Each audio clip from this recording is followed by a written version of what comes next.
मित्रों, ज्ञान पिपासु स्वामी दयानंद जब किशोर अवस्था में थे तो गुरु की तलाश में निकलते हैं। तो किसी ने उनको बिरजानंद जी का पता दिया था।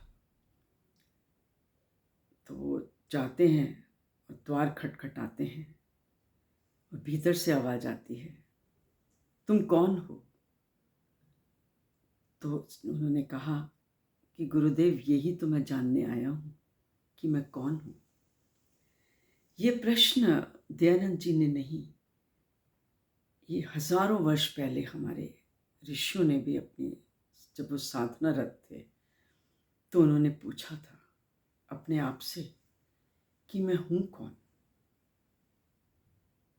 मतलब कितनी वो सभ्यता कितनी विकसित होगी, कितनी डेवलप्ड होगी कि एक पशु तो ये प्रश्न नहीं पूछ सकता, या कम बुद्धि व्यक्ति, साधारण व्यक्ति तो ये प्रश्न नहीं पूछ सकता। कितनी साधना की होगी, कितना तप किया होगा, कितना ज्ञान लिया होगा।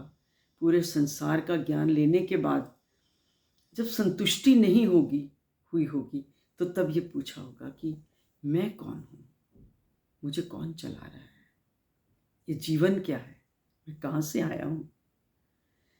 तो यही वर्षों वर्षों की युगों युगों, कितने युग पार किए होंगे इस प्रश्न ने। और इन युगों की साधना के बाद ही उन्होंने मानव के जो लक्ष्य निर्धारित किए, धर्म अर्थ काम मोक्ष, उसी के आधार पर उन्होंने शिक्षा नीति बनाई, शिक्षा पद्धति ने बनाई। क्योंकि वो केवल संसारिक ज्ञान से संतुष्ट नहीं थी, चाहे संसारिक ज्ञान, भौतिक ज्ञान भी बहुत आवश्यक है, क्योंकि संसार भी तो रियल है ना, इसमें हमें रहना है और इसमें हमें अपनी जगह बनानी है, सफलता भी पानी है, खुश भी रहना है, सुखी भी रहना है। तो उसके बिना तो नहीं चल पाएगा।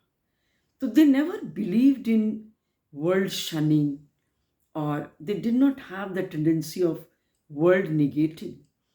उन्होंने इस संसार को बहुत प्यार किया, इस जीवन को बहुत प्यार किया और कर्म में विश्वास किया। ये सब होने के बाद भी जिन इस ज्ञान को, जो संसारिक ज्ञान था, उसको उन्होंने अपरा विद्या कहा। उन्होंने सुझाव दिया कि विद्या दो तरह की होनी चाहिए, एक अपरा और एक परा। यानी कि अपरा मटेरियलिस्टिक वर्ल्ड की जो नॉलेज है वो पूरी होनी चाहिए। यही कारण है कि उन्होंने 64 विधाएं थी, 64 डिसिप्लिन्स, सब्जेक्ट्स जिसके ऊपर विद्या दी जाती थी। ये कम बात नहीं है। मतलब छोटी चारपाई से बुनने से लेकर और विमान, आकाश तारों की गणना तक, एस्ट्रोनॉमी, एस्ट्रोलॉजी, विमान बनाने की विद्या, सैटेलाइट बनाने की विद्या, ये सब, भाषा, ज्ञान, व्याकरण, सब शस्त्र, अस्त्र शस्त्र की विद्या, संगीत, कला, शिल्प कला, सब की विद्या वो जानते थे और उन्होंने अपने सिलेबस में इंक्लूड भी किया था। पर इसके बाद फिर they were not satisfied with that. अध्यात्म के बिना जो शिक्षा है वो अधूरी है। तो उन्होंने एक बात जो मैं अंग्रेजी में ही कहना चाहूँगी कि education that starves the soul, that leads to inner anarchy, and that caters only to the knowledge of material world, that leads to inner anarchy. It brings disequilibrium in the society and in one's life. So that is why Paravidya means अध्यात्म की विद्या, आत्मा की विद्या, जीव की विद्या, परमात्मा की विद्या। उसके, क्योंकि वही तो हमारा आधार है, हमारा ओरिजिनल सोर्स ही वही है। और जब हमने उसी को नहीं जाना तो हमने क्या जाना। तो यही कुछ प्रश्न लेकर नारद मुनि, एक छांदोग्य में, एक छांदोग्य उपनिषद में एक संवाद आता है गुरु शिष्य का, जिसमें नारद और सनत कुमार जी का। तो नारद जी बहुत परेशान होते हैं। वो उन्होंने उनको पूरी हर उन्होंने वेदों का अध्ययन कर लिया, उपनिषद का भी अध्ययन कर लिया, सारे शास्त्र पुराण सब कर लिए, संसारिक नॉलेज भी पूरी ले ली, और पर उनके मन में कुछ शांति नहीं थी, मन अशांत था, फिर भी कुछ अधूरापना, एक vacuum. Then he goes to Sanat Kumar, ऋषि सनत कुमार, उनके पास जाते हैं तो कहते हैं, गुरुदेव मैंने सब कुछ जान लिया लेकिन मेरे भीतर शांति नहीं। तो उन्होंने पूछा कि तुमने क्या क्या पढ़ा, बताओ डिटेल में। तो उन्होंने इतनी बड़ी long array of subjects list उन्होंने बता दी कि ये मैंने पढ़ा है। तो he was very surprise. He said कि आपको तो सब कुछ आता है और बहुत गहरा ज्ञान है आपको, और आप तो इस वर्ल्ड में बहुत सफलतापूर्वक अपना जीवन व्यतीत कर सकते हैं, and be with the world, that's all. He said, नहीं गुरुदेव, आप मुझे ये बताइए कि इससे ऊपर भी कोई ज्ञान है क्या?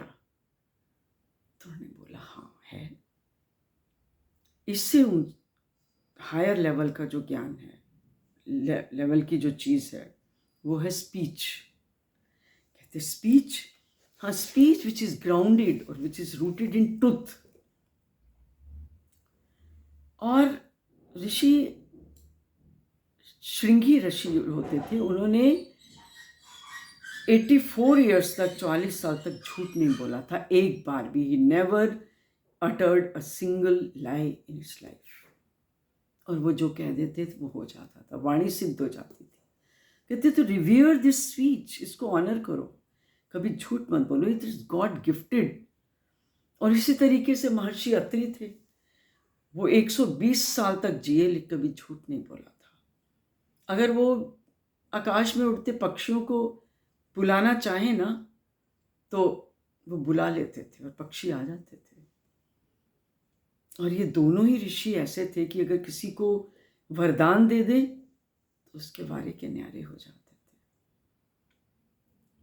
और अगर शाप दे दें तो फिर मुश्किल है। तो स्पीच के बाद फिर वो कहते हैं नारद मुनि कि इसके ऊपर क्या है? तो कहते हैं इसके ऊपर माइंड है। You need to stabilise and stable और प्योरीफाई योर माइंड।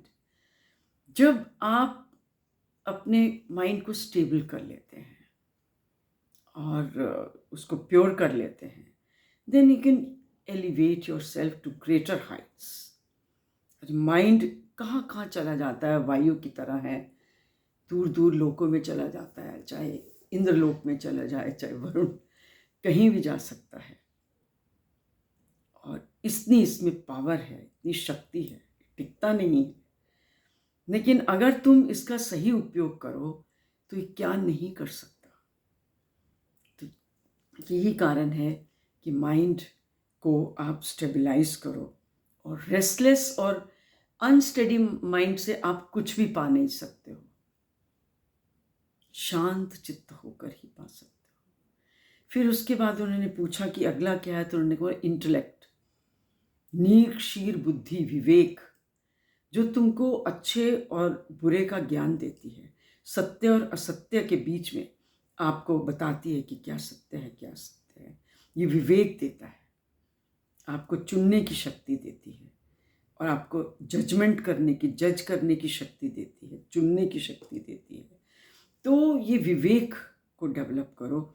और अगर आपने ये अपनी नीर शीर बुद्धि को डेवलप कर लिया, और इसकी कई डायमेंशंस हैं।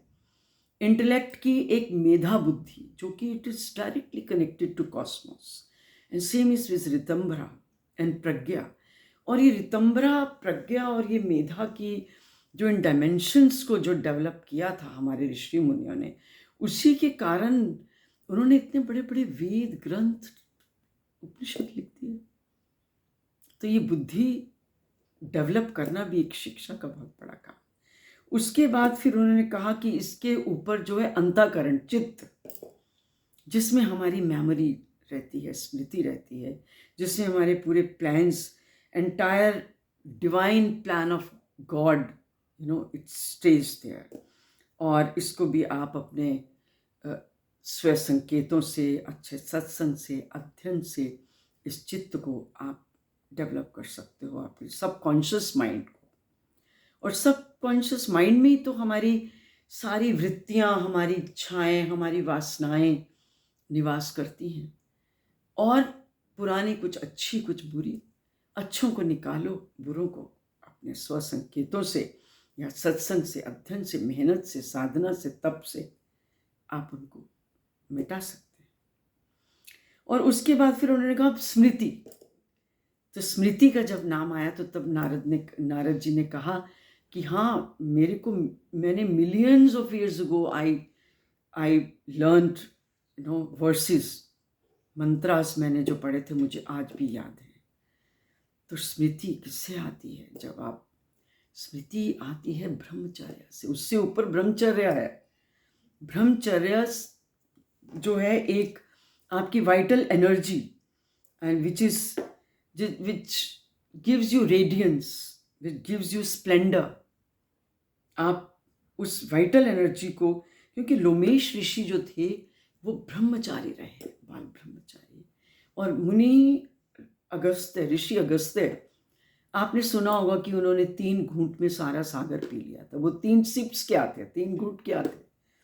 ज्ञान, कर्म और भक्ति, ये 3 थे। That was a symbolic story, but sips यही थे 3। और उन्होंने इस भव सागर को पार इन तीनों से किया, ज्ञान से, भक्ति से, कर्म से,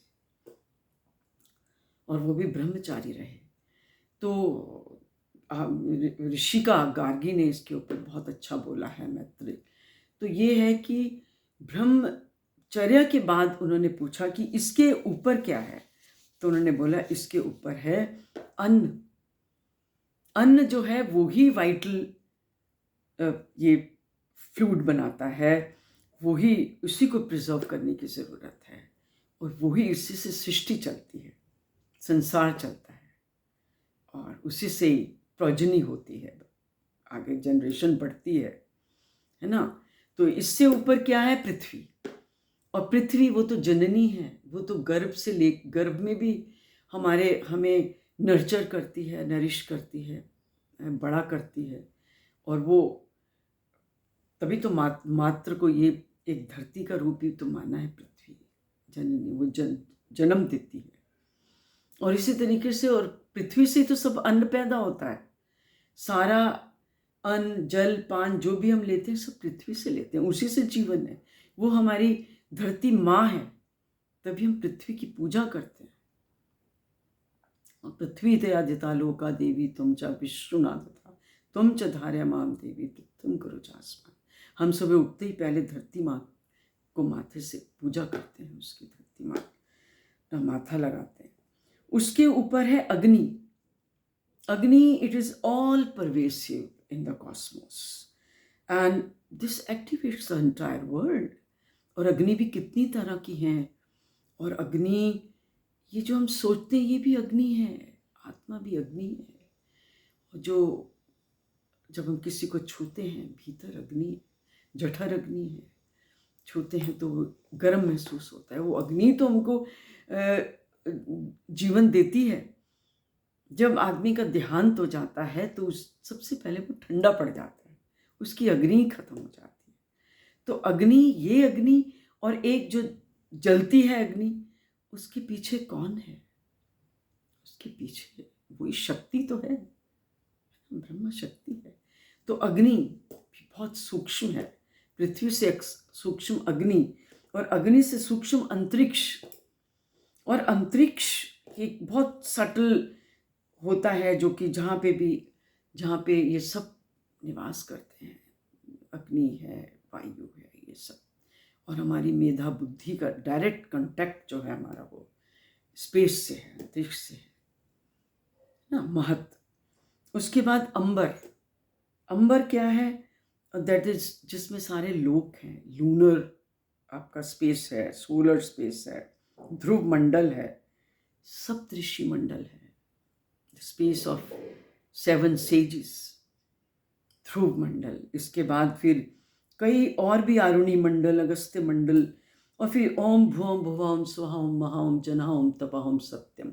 द 7 प्लेन्स, एक के बाद एक डिग्रीज में, ये भी सब अंबर में है। तो जैसे जैसे आप आगे बढ़ते जाओगे तो आप जानोगे कि वो सूक्ष्म से सूक्ष्म होता जाता है, और जितनी चीज़ सूक्ष्म होती है वो उतनी फैलती है, उतनी फैलती है, उतनी वो व्यापक हो जाती है। उसके बाद प्राण है, और प्राणा जो है, प्राण से तो पूरा जीवन ही है। वो तो हर जीव में, प्रकृति में, पत्ते पत्ते, बूटे बूटे, हर जीव में, मनुष्य में, वो सब प्राण ही प्राण फैला है। और वो आत्मा के साथ मिलके कार्य करता है। जितनी भी हमारी एक्टिविटीज़ हैं वो प्राण शक्ति के द्वारा ही तो एक्टिवेट होती है। उसके बाद फिर परमात्मा, उसके बाद वो कहते हैं कि उसके बाद क्या है, प्राण के बाद, प्राण तक सुनने के बाद जब वो परमात्मा ब्रह्मा उस तक पहुंचते हैं, परमात्मा मतलब परम व्योम है ना, जो ऑल परवेसिव, सर्वव्यापी, अति सूक्ष्म से सूक्ष्म, सॉलिड से सॉलिड, सूक्ष्म से सूक्ष्म, गतिमान भी है, स्थिर भी है, सब जगह है, कण कण में है। और वो परम शक्ति है, वो आनंद धाम है, और that is the sphere of truth consciousness. जब यहाँ तक पहुँचते हैं तो नारद मुनि का ध्यान लग जाता है, तो ट्रांस में पहुँच जाते हैं, उनको जैसे सब मिल गया। कहते हैं जब ये इन्फिनिटी को जब आप खो जाते हो, जब आप इस ब्रह्मांड में जब ये जान लेते हो कि यही तो तुम्हारी सेल्फ है, वहाँ ना सुख है, ना दुख है, ना जन्म है, ना मृत्यु है, कुछ नहीं, बस वो ही वो आनंदमय है ना, सच्चित आनंद, वो सच्चित आनंद का था। जब आप वो उसमें रियलाइज कर लेते हो, वही अपनी सेल्फ रियलाइज कर लेते हो और जान जाते हो कि वो तू ही तू है, तो फिर आपको कुछ चाहिए ही नहीं, आपको सब कुछ मिल जाता है। तो वो है ना, वो फिर बोलता है अहम ये वेदम सर्वम, अहम वेदम सर्वम, मैं सब हूँ। तो वही असली ज्ञान है। जब ये ज्ञान नारद जी को मिल जाता है तो वो एकदम शांत हो जाते हैं। भूमा का मतलब यही है कि वो इन्फिनिटी, और इन्फिनिटी अपनी, इट इज़ इंडिपेंडेंट। वो पूछते हैं कि इन्फिनिटी किसके ऊपर डिपेंडेंट है, तो कहते हैं नहीं, ये इंडिपेंडेंट है, ये it is in its own glory, it depends upon its own glory, किसी के ऊपर डिपेंडेंट नहीं है। और वो तुम ही तो हो, आगे पीछे, ऊपर नीचे, दाएं बाएं, सब वही है, और तुम उसी का ही तो एक छोटा सा अंश। तो जब ये नारद मुनि जी जान लेते हैं, उनकी पिपासा शांत हो जाती है, भीतर उनके शांति, आनंद उतर आता है। तो यही पराविद्या और अपरा विद्या। लेकिन हमारे जो आजकल की संसार की प्रॉब्लम यही है कि उन्होंने संसारिक ज्ञान तो ले लिया, लेकिन उनकी शिक्षा अधूरी है, शिक्षा पूरी नहीं हुई उनकी। तो इसलिए अध्यात्म ज्ञान और ये जो भौतिक ज्ञान, they are complementary to each other. मतलब we have to teach our children to think beyond. जो मेरा अगला टॉपिक होगा वो इसी पे होगा, और ये जो मैंने आज टॉपिक लिया है अपनी, ये द स्पिरिट ऑफ वैदिक विद्या का, ये लिया है, ये पराविद्या और ये अपरा विद्या के ऊपर लिया है। और ये पराविद्या एंड अपरा विद्या, द वैदिक कंसेप्ट ऑफ होलिस्टिक एजुकेशन। तो अगली बार हम फिर मिलते हैं, और हम how to teach our children to look beyond, how we have to uncover the syllabus, not cover the syllabus, but uncover the syllabus, how we have to extend the topic so that their horizon of thinking becomes wide, it widens.